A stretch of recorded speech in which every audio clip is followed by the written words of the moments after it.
ಅಂದ್ರೆ ಸರ್, ಈಗ ನೀವು ಇಷ್ಟೆಲ್ಲ ಹೇಳ್ತಿದ್ದೀರಲ್ಲ, ಇದೆಲ್ಲ ಪಾಸಿಬಲ್ ಅಂತ ಅನ್ಸುತ್ತಾ ಸರ್? ಆಗತ್ತೆ ಅಂತ ಅನ್ಸುತ್ತಾ ಇವಾಗಿನ ಇದ್ರಲ್ಲಿ, ವ್ಯವಸ್ಥೆಯಲ್ಲಿ? ಇಂಪಾಸಿಬಲ್ ಅಂದ್ರೆ ಹ್ಮ್ ವಿಷ ಕೂಡ ಸತ್ಬಿಡೋಣ. ನನಗೆ ನೆಪೋಲಿಯನ್ ಆದರ್ಶ. There is no word impossible in my dictionary.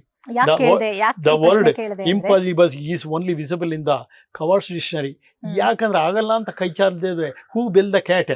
ಅರೆ ಜಾತಸ್ಯ ಮರಣಂ ದ್ರೋಮ, ಹುಟ್ಟಿದ ಮನುಷ್ಯ ಸಾಯ್ತೀವಲ್ಲ, ಹೆಂಗಂಗ ಸಾಯ ಬದಲು ಹಿಂಗೆ ಬದುಕಿ ಸಾಯೋಣ. ಇದು ನನ್ನ ಪಾಯಿಂಟಿಗೆ ಬನ್ನಿ ಮೇಡಮ್. ಅವ್ರಿಗೆ ನೈತಿಕವಾಗಿ ಇದೆಲ್ಲ ಮಾಡಿ ಶ್ರದ್ಧಾ ಕೇಂದ್ರಗಳು, ದೇವಸ್ಥಾನ, ಆಸ್ಪತ್ರೆ, ಸ್ಕೂಲು ಇವುಗಳನ್ನೆಲ್ಲ ಇಂಪ್ರೂವ್ಮೆಂಟ್ ಮಾಡಿ ಲೋಕಲ್ ಎಲೆಕ್ಷನ್ ಬಂದಾಗ ಅವ್ರಿಗೆ ಹೇಳಬೇಕು, ನೋಡಪ್ಪ ನಿನ್ನೆವರೆಗೂ ಅಣ್ಣ ತಮ್ಮನ ಥರ ಇದ್ದು ನಾವು, ನಾಳೆ ಈಗ ಎಲೆಕ್ಷನ್ ಬಂದು ದಳಕಂಗಾಯಿ JDS ಅಂತ ನಾವು ವೈರಿಗಳ ಥರ ಆಗೋದು ಬೇಡ. ನೀವು ಯಾರು ರಾಜ್ಯಕ್ಕೆ ನಿಲ್ಲಬೇಕು ಅಂತಿದ್ರೋ, ಯಾವ ಉದ್ದೇಶಕ್ಕೆ ನಿಲ್ಲಬೇಕು ಅಂತಿದ್ರು ಹೇಳಿ. ಯಾರ ಉದ್ದೇಶ ಒಳ್ಳೇದೋ, ವ್ಯಕ್ತಿ ಒಳ್ಳೇದೋ, ಅವ್ರನ್ನ ಯುನಾನಿಮಸ್ ಆಗಿ ಸೆಲೆಕ್ಟ್ ಮಾಡೋಣ ಅಂತ. ಹಾಗೆ ಯುನಾನಿಮಸ್ ಆಗಿ ಸೆಲೆಕ್ಟ್ ಮಾಡಿದ್ರೆ ಅವ್ರಿಗೆ ದುಡ್ಡೇ ಖರ್ಚಾಗದೆ ದುಡ್ಡು ಹೆಂಗೆ ಮಾಡೋಕ್ಕೆ ಹೋಗ್ತಾನೆ. ಅದೇ ರೀತಿ ನಡೆಸಿ MLA ಎಲೆಕ್ಷನ್ ಬಂದಾಗ 250 ಬೂತು ಇಂಟು 100, ಒಂದೊಂದು ಬೂತ್ನಲ್ಲಿ 100 ಜನ ಸಿಗ್ತೀವಿ, 25,000 ಜನ ಆಗ್ತೀವಿ. ಆ 25,000 ಜನನೂ ಒಟ್ಟಾಗಿ ನಾವೆಲ್ಲ ಒಬ್ಬ ವ್ಯಕ್ತಿನ ಅವನ ಯೋಗ್ಯತೆ, ಸಮಾಜ ಸೇವೆ, ಅವನ ಕ್ವಾಲಿಫಿಕೇಷನ್ ನೋಡಿ ಸೆಲೆಕ್ಟ್ ಮಾಡಬೇಕು. ನಮ್ಮ ಅಫಿಲಿಯೇಟ್ ಪಾರ್ಟಿಗೆ ಹೇಳ್ಬೇಕು, ನಾವು ಇವನು ಸೆಲೆಕ್ಟ್ ಮಾಡಿದ್ದೀವಿ, ಇವನು ಜಾತಿ ನೋಡಲಿಲ್ಲ, ಇವನ ಕೈಲಿ ದುಡ್ಡು ಖರ್ಚು ಮಾಡಿಸಲ್ಲ, ಇವನ ಯೋಗ್ಯತೆ ನೋಡಿ ಮಾಡಿದ್ದೀವಿ, ಇವನಿಗೆ ನಾವು ಟಿಕೆಟ್ ನೀವು ಕೊಟ್ಟರೆ ಒಳ್ಳೆಯದು. ಇಲ್ಲದೆ ನಿಮ್ಮ ಗಮನದಲ್ಲಿದ್ದರೆ ಯಾರಾದರೆ ಹೇಳಿ, ನಮಗೊಂದು ವಾರ ಟೈಮ್ ಕೊಡಿ, ಅವ್ರ ಗುಣಗಳನ್ನು ಪರಿಶೀಲನೆ ಮಾಡ್ತೀವಿ. ಯಾಕಂದರೆ ಕೆಲವರಿಗೆ ಸೀಟ್ ಕೊಟ್ಟು ಏನಾಯಿತು ಅಂತ ನಿಮಗೆ ಗೊತ್ತಿದೆ, ಹಾಸನ್ ಗಲಾಟೆ, ನಾನು ಬಾಯ್ಬಿಟ್ಟು ಹೇಳ್ಬಾರ್ದು. ಆ ರೀತಿ ಆಗೋದು ಬೇಡ. ನೀವು ಇವರಿಗೆ ಟಿಕೆಟ್ ಕೊಟ್ಟರೆ ಒಳ್ಳೆಯದು. ಈಗ ನಿಮ್ಮ ಅಭ್ಯರ್ಥಿ ನಮ್ಮ ಅಭ್ಯರ್ಥಿಗಿಂತ ಸೂಕ್ತ ಆದರೆ ನಾವು ಯುನಾನಿಮಸ್ಸಾಗಿ ಸೆಲೆಕ್ಟ್ ಮಾಡ್ತೀವಿ. ಇಲ್ಲದೆ ನಿಮ್ಮ ಅಭ್ಯರ್ಥಿ ಪರವಾಗಿ ಓಟ್ ಹಾಕೋಕ್ಕೆ ನಮಗೆ ಓಟ್ ಕೇಳೋಕ್ಕೆ ಮನಸ್ಸು ಬರೋಲ್ಲ, ಬಾಯಿರಲ್ಲ, ಓಟ್ ಹಾಕೋಕ್ಕೆ ಮನಸ್ಸು ಬರೋಲ್ಲ.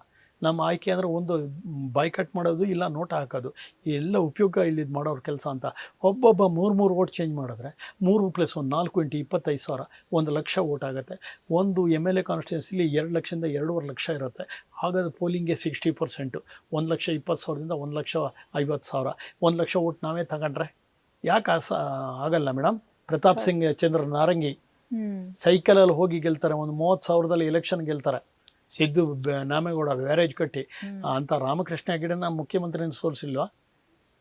ಎಲ್ಲರೂ ರಾಜಕೀಯದಲ್ಲಿ ದುಡ್ಡು ಖರ್ಚು ಮಾಡೇ ಬರ್ತಾರೆ ಅಂತಲ್ಲ, ಅನೇಕರು ಒಳ್ಳೆಯವರು ಇದ್ದಾರೆ. ನಮ್ಮ ಇಲ್ಲೇ ಇದರಲ್ಲಿ ಜಯನಗರದಲ್ಲಿ ವಿಜಯಕುಮಾರ್ 2 ವೀಲರಲ್ಲೇ ಹೋಗಿ ಎಲ್ಲವನ್ನ ಕರ್ಕೊಂಡೋಗಿ ಅವ್ರು ಕೆಲಸ ಮಾಡಿಕೊಡ್ತಿದ್ರು. ನೀವೆಲ್ಲ ಮೀಡಿಯಾದವ್ರು ಎಲ್ಲಿ ಮಿಸ್ಟೇಕ್ ಆಗ್ತಿದ್ದೀರಿ ಅಂದರೆ ಇಷ್ಟೇ, ನೀವು ಮೀಡಿಯಾ ನೋಡುವಂಥ ಜನರನ್ನು ರೆಡಿ ಮಾಡಿದ್ದೀರಿ ವಿನ ಜನ ನೋಡುವಂಥ ಘಟನೆ ಏನು ಮಾಡಿದ್ದೀರಿ ಅಂದ ಘಟನೆ ನೋಡುವಂಥ ಜನರನ್ನು ರೆಡಿ ಮಾಡಿಲ್ಲಲ್ಲ. ಈಗ ಇದು ಆ ಸಿಲಿಂಡ್ರಿಗೆ ಇಷ್ಟು ಅಭಾವ, ಅಲ್ಲ ಅಭಾವ, ಇಲ್ಲ ಅಭಾವ ಕೋರಿಸೋ ಬದಲು ಯಾವ್ಯಾವ ರೀತಿಯಾದ ಪರ್ಯಾಯ ಇಂಧನ ಹುಡ್ಕೊಂಡಿದ್ದಾರೆ ಇಡೀ ಪ್ರಪಂಚದಲ್ಲಿ ಆಗ್ತಿದೆ. ಇದು ನಮ್ಮ ಭಾರತದಲ್ಲಿ ನಾವು ಫೇಸ್ ಮಾಡಬೇಕಲ್ಲ ಅಂತ. ಸರ್, ಇವಾಗ ಶ್ರೀನಿವಾಸಪುರದಲ್ಲಿ 1 ಬಾರಿ ಕೆಲಸ ಮಾಡಿದ್ರಿ, ತಿರ್ಗಾ 2ನೇ ಬಾರಿಗೆ ಇನ್ಸ್ಪೆಕ್ಟರ್ ಆಗಿ ಮತ್ತೆ ಅಲ್ಲಿ ಜಾಯ್ನ್ ಆಗ್ತೀರಾ. ಮೊದಲನೇ ಬಾರಿಗೂ ಕೆಲಸ ಮಾಡಿದ್ದಕ್ಕೂ 2ನೇ ಬಾರಿ ಕೆಲಸ ಮಾಡಿದ್ದಕ್ಕೂ ಏನಾದರೂ ವ್ಯತ್ಯಾಸಗಳು ಕಾಣಿಸ್ತಾ? ಎಲ್ಲೇ ನಾನು ಅಲ್ಲಿ ಡ್ಯೂಟಿಗೆ ಹೋಗ್ಬೇಕಾದ್ರೆ ಒಂದು ದಿವಸ ಮೊದಲು ಹೋಗಿ ಅಬ್ಸರ್ವ್ ಮಾಡಿರ್ತೇನೆ. ಯಾಕಂದ್ರೆ ನಮ್ಮ ಫೀಡ್ಬ್ಯಾಕ್ ಸಿಕ್ಕತ್ತೆ. ಹಾಗೆ ಸಬ್ ಇನ್ಸ್ಪೆಕ್ಟರ್ ಆಗಿ 2ನೇ ಬಾರಿಗೆ ಹೋದಾಗ ನನಗೆ ಯಾರ್ಯಾರು ವೇವ್ಲೆಂತ್ ಹೆಂಗೆ ಅಂತ ಗೊತ್ತಿದ್ದು, ಹೆಂಗೆ ಅವರಿಗೆ ಇದು ಮಾಡಬೇಕು ಅಂತ. ಫಾರ್ ಎಕ್ಸಾಂಪಲ್, ನಾವು ಹೆಂಗಿರಬೇಕು ಅಂದರೆ ನಮ್ಮನ್ನು ಬೈದರೂ ಪರವಾಗಿಲ್ಲ. ನೀವು ನಮ್ಮ ಜೋಕರ್ ಫಿಲ್ಮ್ ಇದೆಯಲ್ಲ, ಆ ರೀತಿ ನಮ್ಮನ್ನು ಜೋಕರ್ ಥರ ಅದು ತಿಳಿದ್ರೂ ಪರವಾಗಿಲ್ಲ. ನಾವಲ್ಲಿ ಜನರ ಜೀವ ಉಳಿಸೋದು ಮುಖ್ಯ. ಒಂದ್ಸರಿ IAS ಇಂಟ್ರ್ಯೂ ಅಲ್ಲಿ ಕೇಳ್ತಾರೆ, ಈಶ್ವರ್ ಮದರ್ ಪ್ರಾಸ್ ಅಂತ, ಅರ್ಥ ಆಯ್ತಲ್ಲ ನಿಮ್ಮಮ್ಮ ಸೂಳೆನಾ ಅಂತ. ಎಸ್, ಅವನು ಸೆಲೆಕ್ಟ್ ಆದ. ಏನು ಅವನು ಉತ್ತರ ಕೊಟ್ಟು ಗೊತ್ತಾ? Yes, only to my father ಅಂತ. ನನ್ನ ಅಪ್ಪಂಗೆ ನಮ್ಮಮ್ಮ ಸೂಳೆ. ಯಾಕೆ ಆ ಮಾತು ಕೇಳೋದು ಅಂದರೆ, ಒಬ್ಬ ACಗೆ DC ಗೆ SP ಗೆ ಸೂಳೆ ಮಗನ ಅನ್ಕೊಳ್ಳೋ, ಫೈರ್ ಅಂದರೆ ಎಷ್ಟು ಜನ ಅಮಾಯಕರು ಸಾಯ್ತಾರೆ. ಹಾಗೆ ಶ್ರೀನಿವಾಸಪುರದಲ್ಲಿ ಒಂದು ಇನ್ಸಿಡೆಂಟ್ ನಡೀತು. ಒಂದು ಬೂತ್ ಎಲೆಕ್ಷನಲ್ಲಿ, ಸೊಸೈಟಿ ಎಲೆಕ್ಷನಲ್ಲಿ ಇಂಕ್ ಹಾಕಿದ್ರು ಅಂತ ಗಲಾಟೆ ಆಯಿತು. ಗಲಾಟೆಗೆ 2 ಪಾರ್ಟಿಯವರು ಒಟ್ಟಿಗೆ ಸೇರ್ಕೊಂಡಿದ್ರು. ಆವಾಗ ನಮ್ಮ ಕೃಷ್ಣಪ್ಪ, ಕೋಟ್ಮನಲ್ಲಿ ಕೃಷ್ಣಪ್ಪ, ಕೋಟಿ ಕೃಷ್ಣಪ್ಪ ಅಂತ ಕರೀತಾರೆ ಅವರು DSP, ನಾನು ಇನ್ಸ್ಪೆಕ್ಟ್ರು. ರಮೇಶ ಏನು ಮಾಡೋಣ ಗೊತ್ತು, 50-50 ಸ್ಟೇಷನ್ ಮುಂದೆ, ಅವರು 1,000 ಜನ, ಇವರು 1,000 ಜನ, ನಾವು ಅರೆಸ್ಟ್ ಮಾಡ್ಕೊಂಬಂದ್ರೆ ಬಿಡಿ ಅಂತ. ಇವ್ರು ಬಿಡಿ ಕೇಸ್ ಹಾಕಿ ಅಂತ. ಅವಾಗ ನಾನು ಹೇಳಿದೆ, ಸರ್ ಒಂದೇ ಇರೋದನ್ನ ಯಾಕೋ, ಅಷ್ಟೊತ್ತಿಗೆ SP ಹೇಳಿದರು ಎಷ್ಟು KSRP ಕಳಿಸ್ಬೇಕು ಅದು ಇದು ಅಂತ. ಏನು ಬೇಡ ಸರ್, ನಾನೊಂಚೂರು ಹೊರಗೆ ಹೋಗಿ ಬರ್ತೀನಿ, ಇನ್ನೊಂದು 2-3 ನಿಮಿಷಕ್ಕೆ ಬಂದುಬಿಡ್ತೀನಿ, 5 ನಿಮಿಷಕ್ಕೆ. ನೀವು ಹೊರಗೆ ಬಂದುಬಿಟ್ಟು ಎದ್ದೋದೋ ಬೈಬೇಕು ನನಗೆ, ಏನು ನೀನು ಯಾವ ನಫ್ತಟಲ್ ಇನ್ಸ್ಪೆಕ್ಟ್ರಯ್ಯ, ಹಾಗೆ ಹೀಗೆ ನೀನು ಕಂಟ್ರೋಲ್ ಮಾಡೋಕ್ಕಾಗಲ್ಲ, ಜನ ನನ್ನ ಪರವಾಗಿದ್ದಾರೆ ಅಂತ ಹೇಳ್ತೀಯ ಅಂತ. ಹೆಂಗೆ ಬೈಯೋದು ರಮೇಶ, ಸರ್ ನಾನು ಸತ್ತಂಗೆ ಮಾಡ್ತೀನಿ, ನೀವು ಹತ್ತಂಗೆ ಮಾಡಿ ಸರ್, ಇಷ್ಟೇ. ಸೊ ನಾನು ಹಿಂಗೆ ಮಾತಾಡ್ಕೊಂಡು ಬಂದು ನಾನು ಹಂಗೆ ಹೊರಗೆ ಬಂದೆ. ಬರ್ತಾ ಇದ್ದಂಗೆ ಎರಡೂ ಕಡೆ ನಿಂತಿದ್ದೆ. ಏನು ರೀ ನಿಮ್ಮದು ಹಾಗೆ ಗೊತ್ತಲ್ಲ ಅವ್ರು ಧಿಕ್ಕಾರ ಅಧಿಕಾರ. ಅಷ್ಟೊತ್ತಿಗೆ ನಾನು ಅದೇ ಹೋಗಿ ಪಟ್ ಅಂತ ಸೆಲ್ಯೂಟ್ ಹೊಡೆದೆ. ಸೆಲ್ಯೂಟು ಭಾಳ ಇದು ವಾಟ್ ಇಸ್ ಎ ಸೆಲ್ಯೂಟ್ ಅಂದರೆ it is an outward sign of inward spirit to gratitude our superior. ನಾವು ಮಾಡೋ ಸೆಲ್ಯೂಟ್ ನಮಗೂ ಹೆಮ್ಮೆ ಇರಬೇಕು, ತಾಣವನಿಗೂ ಹೆಮ್ಮೆ ಇರಬೇಕು. ಅದು ನೋಡ್ಬಿಟ್ಟು ಕೆಲವರೆಲ್ಲ ಸ್ಟಂಟ್ ಅಂತ ತಿಳ್ಕೊಂಡು ನಂಗೆ ಬೇಜಾರಿಲ್ಲ ಅವರಿಗೆ. ಅವಾಗ ಕೃಷ್ಣಪ್ಪ ಹೇಳಿದ್ರು, ಈ ರೀತಿ ನೀನು ಒಂದು ಸ್ಟಂಟ್ ಮಾಡಿ ಸ್ಟೈಲಾಗಿ ಸೆಲ್ಯೂಟ್ ಹೊಡೆಯೋಕೆ ಅಷ್ಟೇ ಕಲ್ತಿದ್ಯಾ, ಇದೇ ನೀನು ಇಟ್ಕೊಂಡಿದ್ದು ಜನರಲ್ಲಿ ಒಂದು ಕಂಟ್ರೋಲು. ಹಿಂಗೆ ಇಷ್ಟೆಲ್ಲ ಸೇರಿ ಜನರು ಸ್ಟೇಷನ್ ಮುಂದೆ ಬರ್ತಾರಲ್ಲ, ನೀನು ಒಂದು ಯೋಗ್ಯತೆ ಇದೆ, ಮರ್ಯಾದೆ ಇದೆ, ಯಾವ್ದಾವೆ. ಏನು ಪರಿಣಾಮ ಏನಾಯ್ತು ಗೊತ್ತಾ ಮೇಡಮ್, ಜನ ಜಗಳ ಮಾಡೋದು ಬಿಟ್ಕೊಂಡ್ಬಿಟ್ರು. ಎರಡು ಪಾರ್ಟಿಯವರೊಳಗೆ, ಸರ್ ನೀವು ನಮ್ಮ ಇನ್ಸ್ಪೆಕ್ಟ್ರಿಗೆ ಬೈಬೇಡಿ ಸರ್, ನಮ್ಮ ಜಗಳ ಏನಿಲ್ಲ, ನಾವು ಬಗೆಹರಿಸ್ಕೊಂಡ್ಬಿಟ್ಟು ನಮ್ಮ ಇನ್ಸ್ಪೆಕ್ಟ್ರಿಗೆ ಬೈಬೇಡಿ ಅಂತ ವಾಪಸ್ ಹೋಗ್ಬಿಟ್ರು. ಸೀದಾ ಅವ್ರು ಎಲ್ಲ ಜನ ಹೋದ್ಮೇಲೆ ಕಟ್ಟಿಟ್ಕೊಂಡ್ಬಿಟ್ರು. ಸೀದಾ ಒಳಗೆ ಕರ್ಕೊಂಡು ಹೋಗಿ SP ಕೇಳ್ತಾರೆ, ಎಷ್ಟು ವ್ಯಾನ್ ಬೇಕು ಅಂತ. ಏನು ಬೇಡ ಸರ್, ಎಲ್ಲ ಸಾಲ್ವ್ ಆಯ್ತು. ಹೆಂಗೆ ಸಾಲ್ವ್ ಆಯಿತು? ಅಯ್ಯೋ ಇವನು ರಮೇಶ ಇದ್ದಾನಲ್ಲ, ಇವನು ಬರೀ ಸರ್ಕಸ್ ಕಂಪ್ನಿಲಿ ಇಲ್ದಲ್ಲ, ನಾಟಕ ಕಂಪ್ನಿಲಿ ಇದ್ದವನು ಅಂತ. ಮೇಡಮ್ ಈ ರೀತಿ ನಮ್ಮ ಕೆಲವೊಮ್ಮೆ ನಾವು ನಾಟಕ ಆಡಿ ಜನರ ಜೀವ ಉಳಿಸ್ಬೇಕು. ಅದಕ್ಕೆ ಚಿಂತಾಮಣಿಯ ಜನಮಾನಸದಲ್ಲಿ ಶಿವಮಣಿ ಅಂತಲೇ ನೀವು ಹೆಸರುವಾಸಿ ಆಗಿಬಿಟ್ಟಿದ್ದೀರಾ. ನಿಜವಾಗಿ ಮೇಡಮ್, ಅಲ್ಲಿ ಹಿಪ್ಪಿ ಹೇರ್ ಕಟ್ ಬಿಡೋರು ಯಾರು ಬಿಡ್ತಿರ್ಲಿಲ್ಲ. ಹಂಗೆ ಬಿಟ್ಟಿದ್ರೆ ತಗೊಂಡೋಗಿ ಸಲೂನಿಗೆ ಓಡಾಡಿಸ್ಬಿಡ್ತಿದ್ದೆ. ಈಗಲೂ ಹೋಗಿದ್ದೀರಾ? ರಿಟೈರ್ಡ್ ಆದ್ಮೇಲೆ ಹೋಗಿದ್ರಾ? ಹೋಗ್ತಾ ಇರ್ತೀನಿ. ಅಲ್ಲಿ ನನ್ನ ಮನೆ ಮಗ, ನಾನು ಎಲ್ಲೆಲ್ಲಿ ಡ್ಯೂಟಿ ಮಾಡಿದ್ದೆ, ನಾನು 30 ವರ್ಷಕ್ಕೆ ಒಂದು 64 ಕಡೆ ಮಾಡಿದ್ದೀನಿ. ಎಲ್ಲಿ ಹೋದ್ರು ಅದರಲ್ಲಿ ಕೆಲವೊಮ್ಮೆ ರಿಪೀಟ್ ಆಗಿದೆ. ಶ್ರೀನಿವಾಸಪುರ, ಚಿಂತಾಮಣಿ, ಶಿಡ್ಲಘಟ್ಟ, ಕೋಲಾರ, ಆಮೇಲೆ KR ಪೇಟೆ. ಅಲ್ಲಿ ಸಬ್ ಇನ್ಸ್ಪೆಕ್ಟ್ರಲ್ಲೇ DSP ಆಗಿ ಎಲ್ಲೇ ಕರೆದ್ರು ಹೋಗಲಿಲ್ಲ.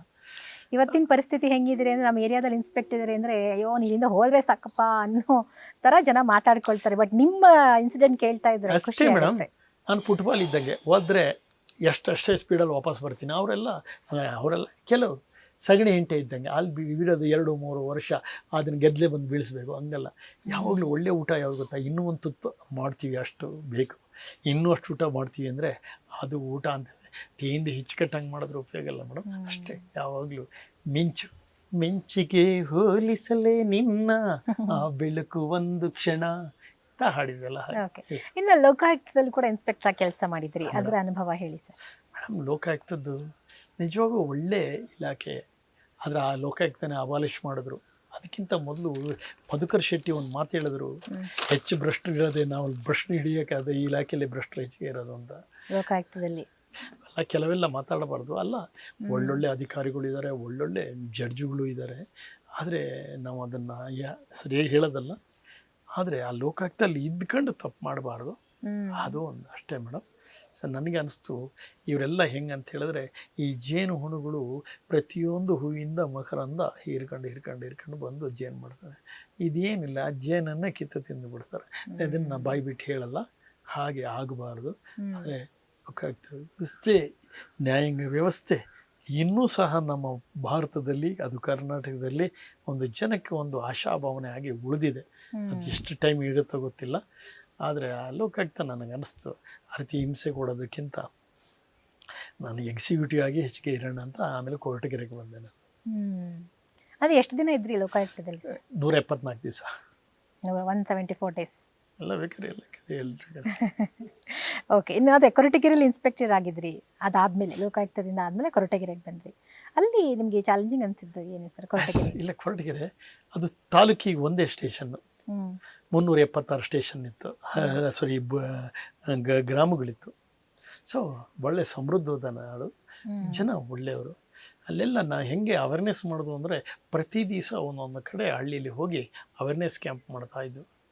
ನಿಜವಾಗೂ ನೀವು ಅಲ್ಲಿ ಒಂದು 30 ಹತ್ರ ಅದೊಂದು ಹಳ್ಳಿ ಇದೆ, ಹೆಸರು ಮರೆತು ಬಿಟ್ಟಿದೆ.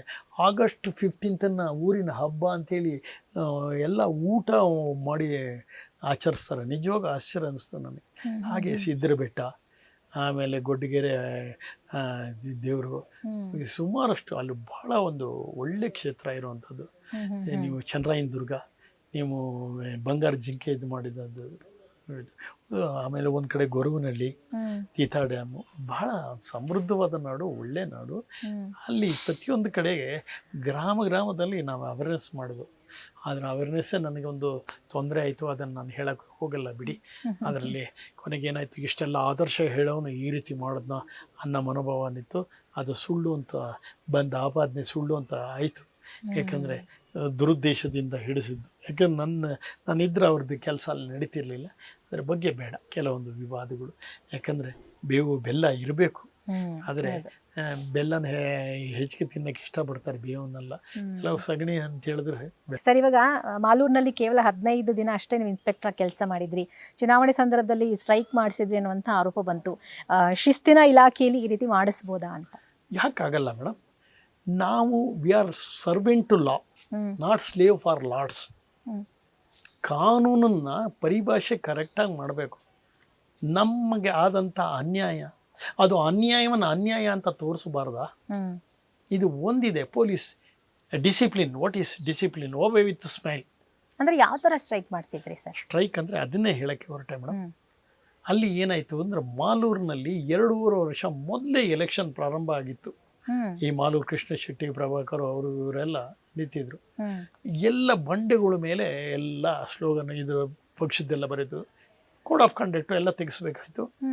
ನಾವು ಅದನ್ನು ಅವ್ರನ್ನ ಪಾಪ ಉಮಾಶಂಕರ್ ಅಂತೇಳಿ ಇಒ ಬಂದಿದ್ದರು, ರಶ್ಮಿ ಅಂತ ತಹಶೀಲ್ದಾರು, ನಾವು 3 ಜನ ಇನ್ಸ್ಪೆಕ್ಟ್ರು ಮಾತಾಡ್ಕೊಂಡು ಅವ್ರಿಗೆಲ್ಲ ಹೇಳಿ ಪಾಪ ಅವರೇ ತೆಗಿತಾಯಿದ್ರು. ನಾವು ಅಲ್ಲಿ ಏನಾಗಿತ್ತು ಅಂದರೆ, ಅಲ್ಲಿ ಇದು ಫ್ರೀಯಾಗಿ ಕೃಷ್ಣ ಶೆಟ್ಟಿ ಅವರು ನೀರಿನ ಟ್ಯಾಂಕರನ್ನು ಬಿಟ್ಟಿದ್ದರು. ಸೊ ಇವನ್ನೆಲ್ಲ ಬಿಟ್ಟಿದ್ರು ಇದಕ್ಕೆ. ಇವನ್ನೆಲ್ಲ ಏಕದಮ್ ನಿಲ್ಲಿಸ್ಬೇಕು ಅಂದಾಗ ನಾವು ಅವರಿಗೊಂದು ಕೋಡ್ ಆಫ್ ಕಾಂಡಕ್ಟ್ ಹೇಳೋಣ ಅಂಥೇಳಿ, ಸೇರಿಸೋಣ ಅಂಥೇಳಿ ಹೇಳಿದ್ರೆ, ಅಲ್ಲ ಅವರು ಡಿ ಸಿ ಬರಬೇಕಾದ್ರೆ ಹೇಳಿದ್ನಲ್ಲ ಮೇಡಮ್, ಮೂಡಂಗೆ ಹೇಡಿಂಗೆ ಹಿರಿತನವು, ಮೂಡಂಗೆ ಗುರುತನವು, ಕೇಡಿಂಗೆ ದೊರೆತನವು, ದೊರೆತಡೆ ಊಡಿಗೆ ಕೇಡು ಸರ್ವಜ್ಞ, ನಾಡಿಗೆ ಕೇಡು ಸರ್ವಜ್ಞ ಅಂತ ಹೇಳಿದ್ರು. ಹಾಗೆ ರಾಮಚಂದ್ರ ಅಂತ ಡಿ ಸಿ ಆಲೋಚನೆ ಮಾಡಿಲ್ಲ, ಏನಿಲ್ಲ. ಜನ ಪಾಪ ಬಂದಿದ್ರು ಕೇಳೋಕ್ಕೆ. ಅಷ್ಟೊತ್ತಿಗೆ ವ್ಯಾನ್ ಬಂತ, ಸೀಸ್ ಮಾಡಿ, ಇವತ್ತು ಕೋಡ್ ಆಫ್ ಕಂಡಕ್ಟ್ ಆಗಿದೆ, ಸೀಸ್ ಮಾಡಿ. ಸರ್ ಅದು ವಾಟರ್ ಟ್ಯಾಂಕರ್ ಸರ್, ಅದರಲ್ಲಿ ಅವ್ರದ್ದು ಇದು ಯಾಕೆ? ಅಷ್ಟೊತ್ತಿಗೆ ಕೇಳಿದ್ರು, ಅವರು ಮಫ್ತಿಲಿ ಇದ್ದಾರೆ, ತಾಶೆ ಡಿ ಸಿ ಅಂತ ಯಾರು ಗೊತ್ತು? ಜನ ಅಂತ ಹೊಡೆಯಕ್ಕೆ ಹೋದ್ರು. ತಕ್ಷಣ ನಾವು ಡಿ ಸಿ ಅಪ್ಪ ಸರ್ ನಂಗೆ ಗೊತ್ತಿಲ್ಲ ಅಂತೇಳಿ. ಆ ಮನುಷ್ಯನಿಗೆ ಇದು ಬ್ರೇಗ್ ಹೋಗ್ಬಿಡ್ತಲ್ಲ, ಆತನಿಗೇನೋ ಮಾಲೂರು ಕೃಷ್ಣ ಶೆಟ್ಟಿ ಮೇಲೆ, ಆಮೇಲೆ ಇವ್ರ ಮೇಲೆ ದ್ವೇಷ ಆಯಿತು. ಯಾವಾಗಲೂ ಅಧಿಕಾರಿ ದ್ವೇಷ ಇಟ್ಕೊಬಾರ್ದು, ಅಲ್ಲೇ ಮರ್ತು ಬಿಡಬೇಕು ಮೇಡಮ್. ಇದೊಂದು ಆಟದ ಥರ. ನಾವ್ಯಾಕಂದ್ರೆ ದ್ವೇಷ ಇಟ್ಟರೆ, ನಾನು ಹೇಳಿದ್ನಲ್ಲ ಒಂದು ಇನ್ಸಿಡೆಂಟು. ಹಾಗೆ ಅಲ್ಲಿ ಶೀಟ್ಗಳನ್ನೆಲ್ಲ ಕೊಟ್ಟಿದ್ರು. ಮೊದಲೇ ಈ ಆಸ್ಬೆಸ್ಟಸ್ ಶೀಟ್ ಇದೆಲ್ಲ ಇದೆ ಅಂದರು. ಇದನ್ನೆಲ್ಲ ಹೋಗೋದು, ಇವ್ರ ಕಡೆ ಇಷ್ಟು ಶೀಟ್ ಇದೆ ಅನ್ನೋದು ಒಂದು ಬರ್ಕೊಳ್ಳೋದು, ಮುಂದೆ ಹೋಗೋದು, ಅವ್ರ ವಶಕ್ಕೆ ಕೊಡೋದು. ಕೊನೆಗೆ ಯಾವ ಮಟ್ಟಿಗೆ ಅಂದರೆ, ಪಾಪ ರೇವಣ್ಣ ಅಂತ ಒಳ್ಳೆ SP-ನ ಸಸ್ಪೆಂಡು, ಅಲ್ಲಿ ಮುನ್ರೆಡ್ಡಿ ಅಂತ DSP ಸಸ್ಪೆಂಡು, KL ರಮೇಶ್ ಅನ್ನೋರು ಸಸ್ಪೆಂಡು. ಸೊ ಈಗ ಈ ಸುಖಸೂನು ಸಸ್ಪೆಂಡು ಮಾಡಿಸ್ಬಿಟ್ಟ ಇವ್ರು ರಿಪೋರ್ಟ್ ಹಾಕಿ. ಅವಾಗ ಅನ್ನಿಸ್ತು, ಅರೆ ಇಷ್ಟು ಕಷ್ಟಪಟ್ಟು ನನಗೆ ಹೇಳಿದ್ರು ಕೇಸ್ ಹಾಕಿ ಅಂತ. ನಾನು ಹೇಳಿದೆ, ಸರ್ ನಾನೇ ಕೇಸ್ ಹಾಕೊಂಡು ನಾನೇ ಇನ್ವೆಸ್ಟಿಗೇಷನ್ ಮಾಡಿದ್ರೆ ಅದು ಸ್ಯಾಂಕ್ಟಿಟಿ ಇರಲ್ಲ, ನಿಮ್ಮ ರೆವಿನ್ಯೂ ಅವ್ರು ಕೇಸ್ ಕೊಡಲಿ ಅಂತ. ಆತನಿಗೇನೋ ಸ್ವಲ್ಪ ರಿವರ್ಸು ಅನ್ನಿಸ್ತು ಅಂತ ಕಾಣುತ್ತೆ. ಆಮೇಲೆ ಸ್ವಲ್ಪ ರಿವರ್ಸ್ ಮಾತು, ನಾವು ಯಾರೇ ಆಗಲಿ ಮೇಡಮ್, ಸಗಣಿ ತಿನ್ನು ಅಂದರೆ ಸರ್ ಅದು ಸಗಣಿ ತಿನ್ನೋಕ್ಕಾಗಲ್ಲ ಅಂತ ಹೇಳಬೇಕು. ಸರ್ ತಿಂದುಬಿಡ್ತೀನಿ, ಇದು ಬಾಯಿ ಒರ್ಸ್ಕೊತೀನಿ ನನಗೆ. ಆ ರೀತಿಯಾಗಿ ಸಸ್ಪೆಂಡ್ ಆಯಿತು. ನನಗೆ ಅವಾಗ ಸಸ್ಪೆಂಡ್ ಆಗಬೇಕು, ಕೃಷ್ಣ ಶೆಟ್ಟಿನ ಅರೆಸ್ಟ್ ಮಾಡಬೇಕು ಅಂತ. ಕೃಷ್ಣ ಶೆಟ್ಟಿನ ಅರೆಸ್ಟ್ ಮಾಡೋಕ್ಕೆ ನಾನು ಈ ಹೊಸಕೋಟೆಯಲ್ಲಿ ಇದರಲ್ಲಿ ಬಂದು ಕಾಯ್ತಾ ಇದ್ದೆ. ಅಷ್ಟೊತ್ತಿಗೆ ನಮ್ಮ ಯಲ್ಲಪ್ಪ ಸಾಹೇಬ್ರು ಹೇಳಿದ್ರು, ಸರ್ ರಮೇಶ ಎಲ್ಲಿದೆಯಾ? ಹೀಗೆ ಸರ್ ಕಾಯ್ತಾ ಇದ್ದೀನಿ, ಕೃಷ್ಣ ಶೆಟ್ಟಿ ಬಂದು ಅರೆಸ್ಟ್ ಮಾಡೋಕ್ಕೆ. ನೋಡಲ್ಲಿ SP DSP ಇನ್ಸ್ಪೆಕ್ಟರ್ ಎಲ್ಲ ಸಸ್ಪೆಂಡ್ ಆಗಿದ್ದಾನೆ, ಏನು ಮಾಡಿದೆ? ಹೌದು ಸರ್ ಅಷ್ಟೇನಾ ಅಂತ. ತಕ್ಷಣ ಅಲ್ಲಿ SP ಕಾನ್ಸ್ಟೇಬಲ್ಗೆ ಹೋದೆ, ಹೇಳಿದೆ, ನೋಡಪ್ಪ ಎಲ್ಲರಿಗೆ ಒಂದು 10 ಮೀಟ್ರು ಕರಿ ಬಟ್ಟೆ ತಂದುಬಿಟ್ಟು ಎಲ್ಲರಿಗೆ ಒಂದು ಟೇಪ್ ಮಾಡಿಡು ಅಂತ. 2 ಸ್ಟೇಷನ್ನು 2 OP ಅವ್ರನ್ನೆಲ್ಲ ಸೇರ್ಕೊಂಡು ಪ್ರೊಬೇಷನ್ ಸಬ್ ಇನ್ಸ್ಪೆಕ್ಟ್ರು, ನೋಡಪ್ಪ ನೀ ಬದಿರು, ಯಾಕಂದರೆ ನಿಮಗೆ 311 ಆರ್ಟಿಕಲ್ ಬರೋಲ್ಲ. 311 ಕಾನ್ಸ್ಟಿಟ್ಯೂಷನ್ ಇಂಡಿಯಾ ಇದಕ್ಕೆ ನಮ್ಮನ್ನು ಸೇವೆಯಿಂದ ವಜಾ ಮಾಡಿದ್ರೆ ಅದಕ್ಕೆ ಕಾರಣ ಕೊಡಬೇಕು, ಪ್ರೊಬೇಷನ್ರಿಗೆ ಅದಿಲ್ಲ. ಅವನೊಬ್ಬನ ಬಿಟ್ಟು ಎಲ್ಲ ಸ್ಟ್ರೈಕ್ ಏನಿತ್ತು. ಯಾಕಂತ ಹೇಳಿದ್ರೆ ಇಷ್ಟೇ, ಈಗ ಶೀಟನ್ನು ಅವನು ವಶ ತಗೊಂಡು ಅವನ ಕೈಲೇ ವಶ ಕೊಟ್ಟರೆ, ಅವನು ಹುಡುಗಿನ ಚುಡಾಯಿಸಿದ್ದಾನೆ ಅಂತ ಹೇಳಿ ಅವನ ಮೇಲೆ ಒಂದು NC ಮಾಡಿಬಿಟ್ಟು ಆ ಹುಡುಗಿನ ಅವನ ವಶಕ್ಕೆ ಕೊಟ್ಟರೆ ಏನು ರೇಪ್ ಮಾಡಿ ಮುಗಿಸು ಅಂತಾನ? ಸೊ ಅದಕ್ಕೊಂದು ಪ್ರೊಸೀಜರ್ ಇರುತ್ತೆ. ಹುಚ್ಚುಚ್ಚಾಗಿ ಮಾಡೋದಲ್ಲ, ಸಿಸ್ಟಮೆಟಿಕ್ ಆಗಿ ಮಾಡಬೇಕು. ಹೆಚ್ಚಿನ ಪೊಲೀಸ್ ಕರ್ಸ್ಕೊಂಡು ಮಾಡ್ಬೋದಿತ್ತು. ಅದು ಏನಿಲ್ಲ, ಏನು ಕೇಳಲ್ಲ. ನಮ್ಮ ಐ ಜಿ ಬಂದರೂ ಕೇಳಲಿಲ್ಲ, ಐ ಜಿ ಮಾತುಗಳ ಏನು ಡಿ ಸಿ ಅಂದರೆ ಏನು supreme IAS yes I am safe ಅಂತ, IPS ಹೇಳ್ದಾನ ಐ ಆಮ್ ಪರ್ಸನಲಿ ಸೇಫ್ ಅನ್ನಂತ.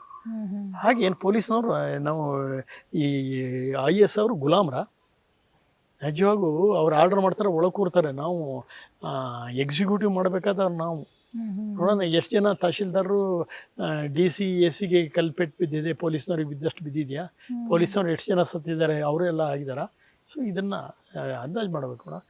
ಇದು ಅನ್ಯಾಯ ಅನಿಸ್ತು. ಪೊಲೀಸವ್ರನ್ನೆಲ್ಲ ಸ್ಟ್ರೈಕ್ ಮಾಡಿದ್ವಿ, ಎಲ್ಲ ಪೊಲೀಸೇ ಸ್ಟ್ರೈಕು. ನಿಜವಾಗೂ ಅದೊಂದು ದೊಡ್ಡ ಆಂದೋಲನ. ಆಮೇಲೆ ಅಷ್ಟೊತ್ತಿಗೆ ಇದು ಇಂಟೆಲಿಜೆನ್ಸ್ ರಿಪೋರ್ಟು ಸೆಂಟ್ರಲ್ಲಿಗೆ ಹೋಯ್ತು. ಅಲ್ಲಿಂದ ರಾಷ್ಟ್ರಪತಿ ರಾಜ್ಯಪಾಲರಿಗೆ ಕೇಳಂತೆ, what is going hell in your state ಅಂದರೆ ಏನಿಲ್ಲ ಅಂತ. ಆಮೇಲೆಲ್ಲ TV ಬರೋಕ್ಕೆ ಶುರು ಆಯಿತು. TV ಅವರೆಲ್ಲ ಒಳ್ಳೆ ಚೆನ್ನಾಗಿ ಪೇಪರ್ ಕೊಟ್ಟರು. TV ಅವರು ಹ್ಯಾಟ್ಸ್ ಅಪ್ ಟು TV, ಭಾಳ ಚೆನ್ನಾಗಿ ಪ್ರಚಾರ ಅಲ್ಲ, ಇರೋ ಫ್ಯಾಕ್ಟ್ ಕೊಟ್ಟರು. ಏನು ಜನ ಅಲ್ಲೋಲಕಲ್ಲ, ಜನ ರೋಡ್ ಬ್ಲ್ಯಾಕು 2 ಕಿಲೋಮೀಟ್ರ್ ಆಚೆಗೆ ಒಂದು 10-15 ಸಾವಿರ ಜನ ಒಟ್ಟಾದರು. ತಹಶೀಲ್ದಾರ್ನ ಹೋಗೋದು, ತಹಶೀಲ್ದಾರ್ ಓಡೋದ್ರು, DC ಬರಲಿಂದ DC ಬಂದ್ರೆ ಹೊಡೆದಾಗ್ತಿದ್ರು. ಇಲ್ಲ ದೊಡ್ಡ ಸ್ಟ್ರೈಕ್ ಆಗ್ಬಿಡ್ತೀನಿ ನಿಜವಾಗಿ. ಜನ ಏನು ಸುಮ್ಮನೆ ಇರಲ್ಲ, ಎಲ್ಲಿವರೆಗೆ ಕಾಯ್ತಾರೆ? ಈ ಒಂದು ಇಲಿಯನ್ನು ಹೊಡೆಯೋಕೆ ಹೋದ್ರು ಅದು ಕೋಲೋಗೆ ವಾಪಸ್ ರಿವರ್ಸ್ ಆಗಲ್ವಾ? ಸೊ ಆ ರೀತಿ ಸ್ಥಿತಿ ಆಗ್ತದೆ. ಸೊ ಡೆಲ್ಲಿಲಿ ಆಗಿದೆಯಲ್ಲ, ಹಾಗೆ ಜನ ತಿರುಗಿ ಬೀಳ್ತಾರೆ. ಅದರಲ್ಲಿ ಆ ರೀತಿ ಇನ್ಸಿಡೆಂಟ್ ಆಯಿತು. ಸೊ ನಾವೆಲ್ಲ ತಿರುಗಿ ನಿಂತು ಕೊನೆಗೆ IG ಕಳಿಸಿದ್ರು. ಕರೆಸಿದ್ರು, ಯಾರು ಪೊಲೀಸ್ ಒಪ್ಪಿಲ್ಲ. ಕೊನೆಗೆ ಅವ್ರನ್ನ ವಾಪಸ್ಸು SP ಕರೆಸ್ಬೇಕು ಅಂತ SP ವಾಪಸ್ಸು ರಿಜಿಸ್ಟ್ರೇಟ್ ಮಾಡೋರು. DSP ಇನ್ಸ್ಪೆಕ್ಟರ್ನೆಲ್ಲ ರಿಜಿಸ್ಟ್ರೇಟ್ ಮಾಡೋದು. ಆಮೇಲೆ ಬಂದು ನಿಂತು ಒಂದು ತಿಳ್ಕೊಳ್ಳಿ ಮೇಡಮ್, ಮಗು ಅಳದೇ ಇದ್ರು ತಾಯಿ ತಾಯಿನೋ ಹಾಲು ಕೊಡಲ್ಲ. ನಮ್ಮಲ್ಲಿ ಏನಾಗಿದೆ ಅಂದರೆ ಈಗ ಮಿಲ್ಟ್ರಿ ಈಗ ನಿಜವಾಗೂ ಮೋದಿ ಬಂದಮೇಲೆ ಮಿಲ್ಟ್ರಿಗೆ ಹೆಚ್ಚಿಗೆ ಸ್ಕೋಪ್ ಕೊಟ್ಟಿದ್ದಾರೆ. ನೀವು ಕಾಶ್ಮೀರದ ಇನ್ಸಿಡೆಂಟ್ ನೋಡಬೇಕಿತ್ತು.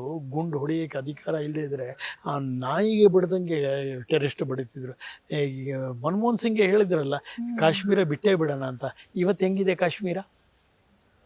ಯಾವಾಗಲೂ rule is A rule, not A petrol ಅಂತ.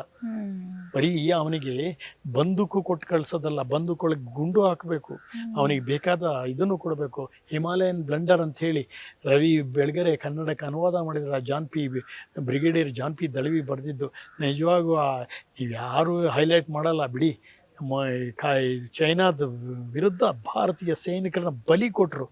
ಒಂದು ಸೆಕ್ಷನ್, ನಾನು ಮಿಲ್ಟ್ರಿದು ಸ್ವಲ್ಪ ಐಡಿಯಾ ಇದೆ ನನಗೆ. ಒಂದು ಸೆಕ್ಷನನ್ನು ಅಟ್ಯಾಕ್ ಮಾಡಿದಾಗ ಅವ್ರ ಕೈ ಎತ್ತಕ್ಕೆ ತಾಕತ್ತಿರಲಿ ಅಂತ, ಬ್ರೆಡ್ ಹಾಲಿಗೆ ಗತಿ ಇಲ್ಲ, ಕಾಲ್ಚೀಲಕ್ಕೆ ಗತಿ ಇಲ್ಲ. ಕೊನೆಗೆ ಅವ್ರು ಗುಂಡ್ಯಾಕೆ ವೆಸ್ಟ್ ಮಾಡೋದು ಅಂದರೆ ಬಟ್ಟಲ್ಲಿ ಹೊಡೆದು ಸಾಯಿಸಿ ಇದು ಮಾಡಿದ್ರು. ಸೊ ಇಂಥದ್ದು ದುರಂತ.